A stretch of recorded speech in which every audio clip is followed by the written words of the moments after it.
Hi, I'm Colleen, and in doing the research for my book, Life Off the Label, I came across a recipe for homemade deodorant, and I was not even going to bother to try it. I would not insult my readers with something that everyone knows doesn't work. But as I read more and more, I thought, how can I not try it? Cancer is the second leading cause of death, and breast cancer is the most common diagnosis for cancer in women. 1 in 8 of us is going to be diagnosed at some point in our lives with breast cancer. And while we all race for the cure, we coat our armpits with these chemicals that may very well be contributing to the problem. Parabens are found in 99% of tumors. They may not cause cancer, but obviously they're a factor, and they're in all of our deodorants. Aluminum is also a chemical that's in our deodorants that mimics the effects of estrogen, and we know that high estrogen levels can also increase chances of breast cancer. Twice I've discovered a lump in my breast, and I know the sweaty chill of terror that just overwhelms you as you realize this is it, this is the big one. And I've been lucky. I go to the doctor only to discover that it's a clogged sweat gland.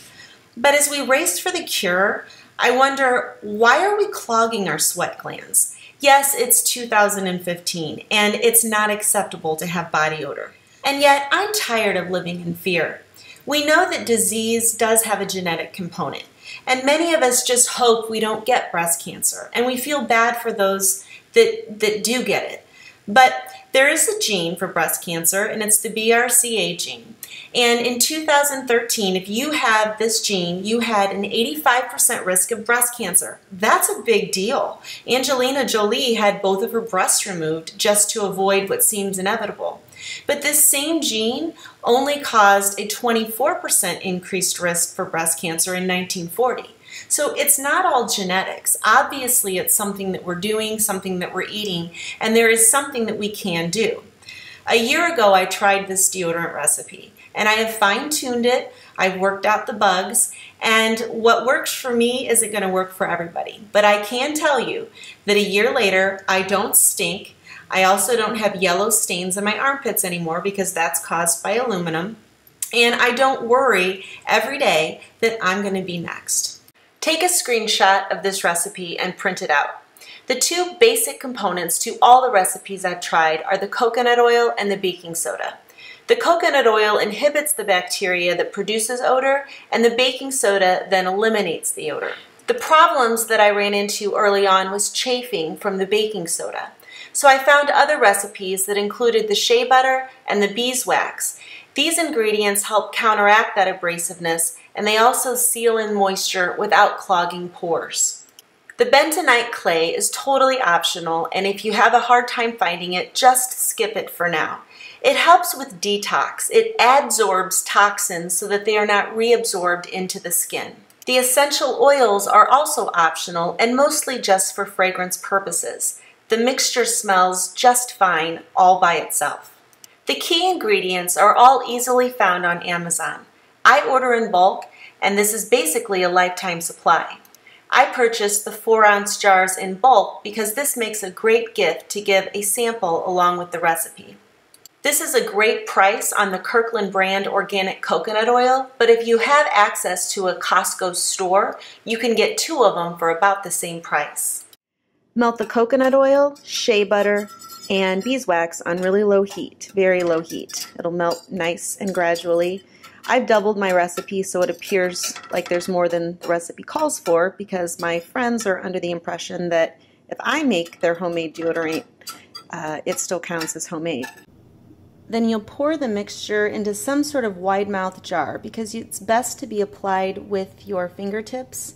I tried a different applications from previously used deodorant bottles, and fingertips are the best. It does set up really fast, so you want to get it poured into the jars as quickly as possible and then cooled. And it's usually a 2-step process where I cool it for a little bit, come and stir because it does settle out. Once the lid's on, you can gently shake it, although it does kind of squeeze out the top and make a bit of a mess. So just shake it a little bit, put it in the freezer, and then check it in 5 to 10 minutes, stir it again until it solidifies. So after just 5 minutes in the freezer, it's already starting to settle and set. Or you can take the lazy way and the messy way and just give it a little shake, but it does make a bit of a mess. It's all a little messy because even when you take the lid off and stir it with a spatula, it still makes a mess. And so just kind of sticking with this every 3 to 4 minutes, I can feel it starting to harden, and there's less and less squirting out the top. So leave it in the freezer for anywhere from 15 to 30 minutes. Keep shaking it until it's firm, and then voila, that's your final product. Obviously a paper towel, clean up the edges there. It'll settle down in nicely. A couple of things to note. My deodorant turns green because I add the bentonite clay. If you don't use the clay, yours will probably be a nice creamy white.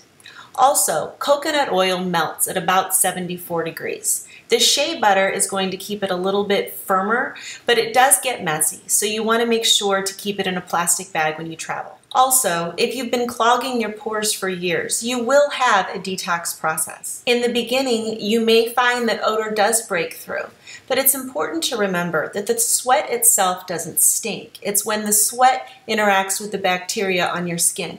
So if you find yourself a little stinky or a little sweaty while you're out and about, just cleanse the skin with some soap and water. I carry a little vial of baking soda in my purse so that if I get into trouble, I can just apply a little bit and take a shower when I get home.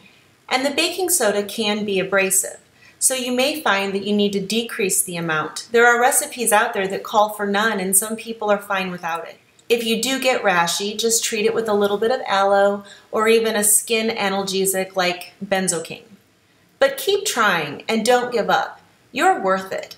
It may take you a couple of months to get it figured out and a couple of tries with different recipes, but the time you spend on this end may add years to your life on the other end. And life's too good to be too short. I'm Colleen with Life Off the Label. Try making your own deodorant. It's just not that complicated.